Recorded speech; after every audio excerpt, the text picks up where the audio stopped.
Imagine getting up every day full of energy as if you were in your 20s again. What would that be like? What would it be worth to you? What is your health worth to you? Think about it. Your health isn't everything, but without it, everything else is nothing. And yet, too many of us are taking it for granted until something goes wrong. And no one wakes up hoping to be diagnosed with a disease or chronic illness. And yet, we've never been taught how to be proactive in our health through our school or public health. As a registered health coach and integrative health practitioner, I believe it's time this information is made available to everyone. Combining new knowledge around your health and the ability to do my functional medicine lab tests in the comfort of your own home will allow you to optimize your health for today and all your tomorrows. Don't wait for your wake-up call. Welcome back to another edition of the Don't Wait for Your Wake-Up Call podcast. I am Melissa Deely, and this is a special Podapalooza show, and I'm here with Denise Stegall. Welcome to the show, Denise. Hello, Melissa. Thank you for having me. I'm excited to have you here and have this conversation with you. And first, I want to introduce you to the audience. Denise, the Menopause Mentor, is a dynamic speaker, international best-selling author, and coach who has spent over 25 years helping successful business women thrive through midlife with clarity, confidence, and calm. Denise brings science, strategy, and guiding women 40 through 60 through the hormonal shifts, brain fog, and fatigue into a lifestyle of vitality and joy. Denise's system helps women stop guessing and start healing and feel like themselves again without dieting or burnout. And I love this topic, Denise, because women aren't taught about menopause. And so as a result, they fall into this place of, well, I talk to my mother or I talk to my sister, and whatever their symptoms are, that must be what I can expect. And they normalize the symptoms versus recognizing that those symptoms are saying that their body's out of balance. And that's where you come in and help people. So please share how you help women and even how you got into this work in the first place. Exactly. Well, why don't I start with how I got involved in this work in the beginning? So I was in my mid to late 30s when I started to notice that my personality kind of started to change. I'm a very happy, sunny kind of woman. And all of a sudden I was getting a little angry and a little irritated. I started not sleeping so well, which made me more angry and irritated. So of course, what do? I go to the doctor, who pats me on the shoulder and said, it's just a phase, you'll be fine. And I thought, as I was sitting there ready to attack the man with my claws, I'm not fine. If I was, I wouldn't be sitting here asking for your help. And I had gone then to several other doctors for support, guidance, answers, anything. And I was really frustrated because I knew something was wrong, but I didn't know what was going on in my body, because conversations with my mother, that it never crossed her mind that I could be experiencing menopausal symptoms because I was only 37. Right. That's not something that happens until you're older. So I spent a good chunk of time studying, researching, learning, picking the brains of doctors and OBGYNs and people in that area of expertise who really just even still struggled to pinpoint what was going on with me. Mm-hmm. And it was in my doing my research that I realized that I was in perimenopause. And at the time, no one ever used that phrase. Not one of the doctors or professionals that I went to see said that that could be it. Right. So I decided, with everything that I've learned and tried, and I mean, I kind of use myself as a bit of the guinea pig. I've tried different supplements and diets and workout programs. You name it, I've probably tried it. And because of that, I thought, I don't want women behind me having to deal with this. I have experience. I have knowledge. I know what's going on now. I understand hormones. So that is how I became the Menopause Mentor. Well, while I love your story and sorry that you had to go through it. However, you had to go through it to learn what you needed to learn in order to be the person you are today. Exactly. And we both know that you're not alone. And so I love that you're helping others, because I know countless women who have started experiencing symptoms, whether they're, 37 or 47, and go to the doctor, and the doctor just says, there's nothing wrong with you, or it's just menopause, suck it up, you'll get through it, without any compassion or empathy for the struggle the woman is in that moment. Because for them to even get to the doctor in the first place, they've been enduring the symptoms for quite some time. Absolutely. And they're done with it by the time they get to the doctor, and then they get told, oh, you'll just have to put up with it for a bit longer. Right. And that bit longer could be a year, 10 2 years. years, 5 years. It could be many years, depending on how early you started in perimenopause. Exactly. So it is incredibly frustrating for women. How I like to help them, first and foremost, is to go through a self-assessment.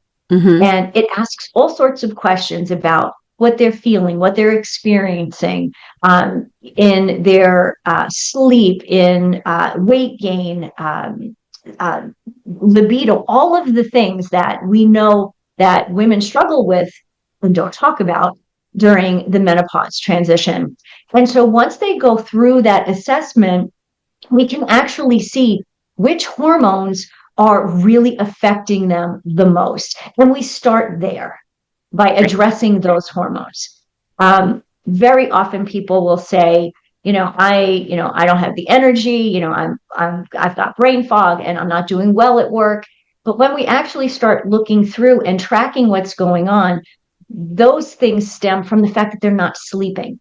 Right. So we really try to get to, like, what is that root cause of what's happening? Yes. And so often the not sleeping, when we can resolve that, when we rebalance the circadian rhythms and get our cortisol back on track and our melatonin functioning properly, etc., when we fix that, it then allows the hormones to be produced at optimal levels, so that all of the other symptoms of either being estrogen dominant or not enough estrogen or not enough progesterone or not enough testosterone are mitigated once we resolve the sleep issue. Yes. And people don't realize how important sleep is. And society often teaches us, push through and do more. And as women, in today's world, we have busy careers, and then we're looking after the kids and taking them to soccer and dance and everything else that we're doing. And we're not allowing ourselves time to care for ourselves and calm our nervous system. Mm-hmm. And we might be living on coffee or energy drinks or whatever it takes to get through the day, not realizing how that's negatively impacting our sleep cycle. So, right. So many women don't understand the connection of their central nervous system and stress. They think they have to feel stressed for their nervous system to be stressed. And even a little bit of stress, like as we get older and our estrogen and progesterone starts to decline, whether it's slowly or dramatically, depending on whether it's natural or medically induced, the estrogen and progesterone are declining, which right there, that protection that they give to our central nervous system is depleting. And so it's declining at a time when we do have this additional stress. So it's really important to understand that, yes, the physical things and the emotional things that are going on, but also biologically what's happening in your body is also affecting your central nervous system. Absolutely. And it's only very recently where more research has been going into this, and there are more books coming out. Our medical model, all of the research up until very recently has been done entirely on the male body. Yes, because the female body was always seen as weak. We were the weaker ones. And so they couldn't do studies on us. Or the opposite of that, not opposite, however, but too complicated.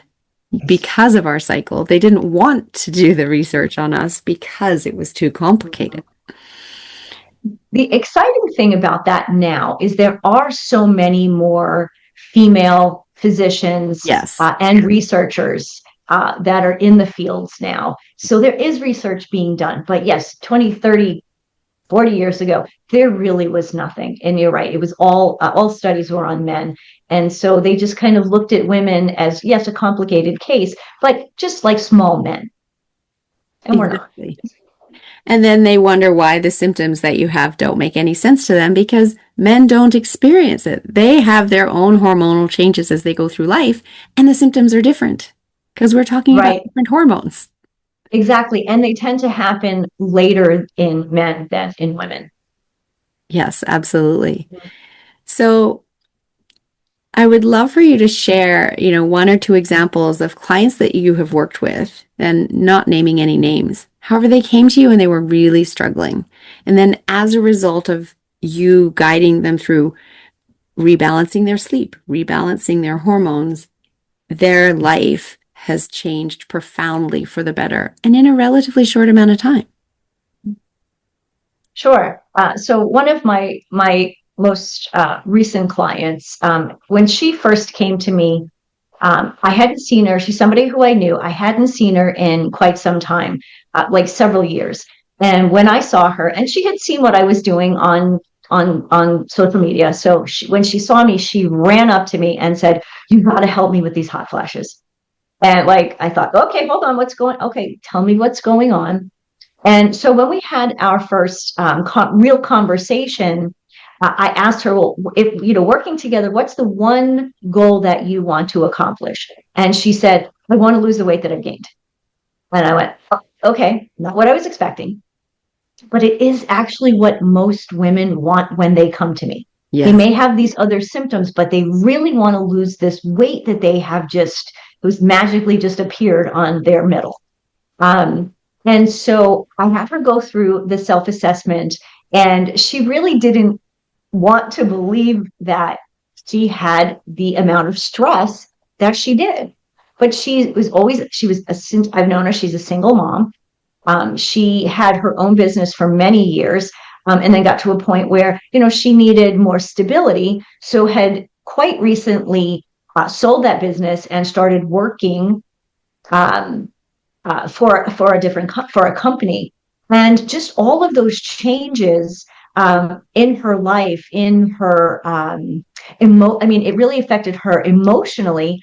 And so the challenges she was having, yes, she wasn't sleeping. So that was the similar thing, right? She wasn't sleeping. She was getting hot flashes, which was keeping her up all night. And so she was sleeping maybe 3-4 hours a night.